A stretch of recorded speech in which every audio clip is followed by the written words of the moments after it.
You know what's frustrating? Not being a bad player, being a good player, and then looking like a completely different person when the whistle blows. You've done the training, you've practiced the skills, you've hit great passes, you've dribbled past defenders, you've scored goals. But then match day arrives, and suddenly your touch feels heavier, your decisions become slower. You stop taking risks, you play safe, you hesitate. And when the game ends, you're left asking the same question: where did my ability go?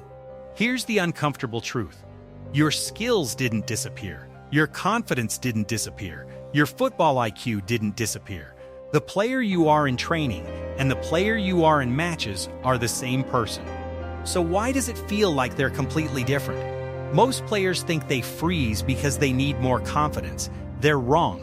And once you understand the real reason, everything starts making sense. When players struggle in matches, they usually blame one of three things. I need more confidence. I need better skills. I need more experience. Sometimes those things matter. But they're rarely the real problem. Because if skill was the issue, you wouldn't perform in training.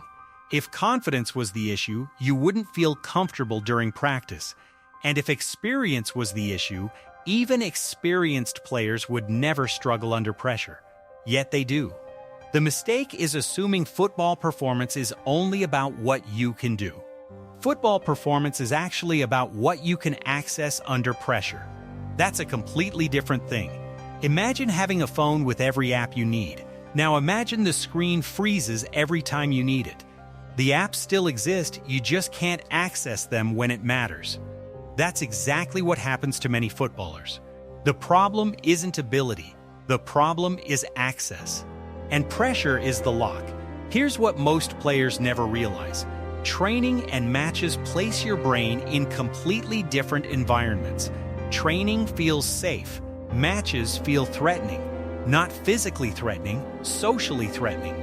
Think about what happens during a match. People are watching. Coaches are evaluating. Teammates expect results. Mistakes have consequences. You can lose. You can fail. You can be judged. Your brain recognizes all of this, and when it does, it quietly shifts into protection mode. Protection mode sounds useful, but for footballers, it's often destructive. Because when your brain prioritizes protection, it stops prioritizing performance. Instead of asking, how can I create something? It asks, how can I avoid messing up? That one shift changes everything. The creative player becomes cautious. The aggressive player becomes passive. The confident player becomes hesitant, and suddenly you're playing not to fail instead of playing to succeed. That's why your football looks completely different, not because you're incapable, because you're operating under a different objective. Lesson 1. Hesitation kills more plays than bad decisions. Most players are terrified of making the wrong decision. But elite players understand something important. A late decision is often worse than a wrong one. Think about receiving the ball in midfield. You have 3 passing options. For half a second, all 3 are available. Then you hesitate. Now defenders, close space. Passing lanes disappear. Pressure arrives. And suddenly there's no good option left. The mistake wasn't choosing wrong. The mistake was choosing too late. Many players freeze because they're trying to find the perfect decision. Football doesn't reward perfection. It rewards timing. Watch high-level football carefully. You'll notice something surprising. Top players are not always right. But they're decisive. They commit. They trust. They act. And that allows them to stay ahead of the game. The next time you play, focus less on being correct. Focus more on being decisive. Because confidence isn't knowing you'll succeed. Confidence is trusting yourself to act. Lesson 2. You are overvaluing mistakes. Here's a question. How many mistakes do you remember from your last match? Probably a lot. Now, how many mistakes do you remember from your teammates' last match? Probably far fewer. That's because nobody studies your mistakes as much as you do. Most players walk onto the pitch carrying a fear that isn't real. They believe one mistake will define them. One bad touch, one misplaced pass, one lost duel. But football doesn't work like that. Every professional player makes mistakes. every single match. The difference is they don't build an identity around those mistakes. Many young players make one error and immediately begin protecting themselves. They stop demanding the ball. They stop taking risks. They disappear. The mistake wasn't the bad pass. The mistake was mentally leaving the game afterward. Elite players have short memories, not because they don't care, because they understand the next action matters more than the previous one. Your last mistake is already finished. Your next action is still available. One helps you, one doesn't. Choose wisely. Lesson 3. Training is too predictable. This might be the biggest reason players struggle on match day. Training often removes chaos. Matches are chaos. In training, you know the drill, you know the pattern, you know what's coming, you know where the pressure is. Sometimes you even know exactly what the coach wants. But football matches don't care about your plans. Everything changes constantly. The game becomes unpredictable. And many players panic because they've only practiced execution. They haven't practiced adaptation. Think about it. If every passing drill you've ever done follows the same pattern, what happens when the pattern disappears? You struggle.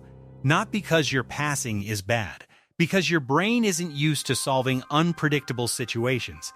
That's why the best training isn't always the prettiest, it's often the messiest. Small-sided games, limited touch games, pressure-based exercises, decision-heavy scenarios. The goal isn't just to improve technique. The goal is to improve performance under uncertainty, because uncertainty is where real football lives. Lesson 4. You're playing the opponent instead of playing the game. Many players enter matches focused on the wrong thing. They focus on the defender, the crowd, the coach, the result, the opponent's reputation. Everything except the actual game. And that creates mental overload. Imagine a winger facing a defender. Instead of thinking about space, movement, timing, and opportunities, he's thinking, what if I lose the ball?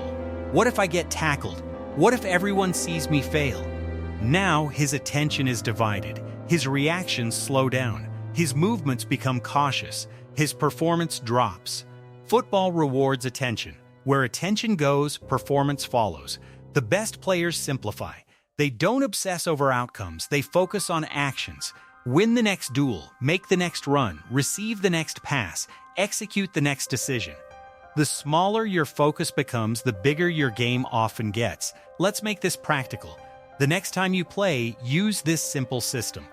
Before the match, stop telling yourself to be confident. Confidence is not a switch. Instead, give yourself 3 actions. Only 3. For example, demand the ball. Scan before receiving. React immediately after mistakes. That's it. Now your brain has a mission. During the game, don't evaluate yourself every 5 minutes. Most players spend half the match judging themselves. That mental energy should be spent playing. And after mistakes, use the 5-second rule. Allow yourself 5 seconds to be frustrated. Then move on. Not 30 seconds, not 3 minutes, not the rest of the match. 5 seconds. Finally, measure success differently. Don't ask, did I play perfectly? Ask, did I stay brave? Because brave football wins more matches than perfect football. Here's the biggest mindset change you need. You are not a player who freezes. You're a player who has learned to associate pressure with danger. And associations can be changed. The goal is not eliminating nerves. Even professionals get nervous. The goal is performing despite them. Think about the players you admire. They don't step onto the pitch feeling invincible. They step onto the pitch willing to act anyway. That's the difference. Football rewards courage far more than comfort. And every time you choose to demand the ball after a mistake, every time you choose to make the run, every time you choose to trust your decision, you weaken the habit of freezing and strengthen the habit of performing. The player you are in training already exists. The skill is there. The ability is there. The potential is there. Your job isn't to become someone new. Your job is to stop hiding the player you've already become. And if you can do that consistently, you'll discover something powerful. The gap between training and matches starts to disappear, not because the pressure vanished, because you finally learned how to play through it. If this video helped you understand what's really holding you back, make sure you subscribe. Because the next level of your football isn't about learning more tricks. It's about removing the hidden barriers that stop your ability from showing up when it matters most.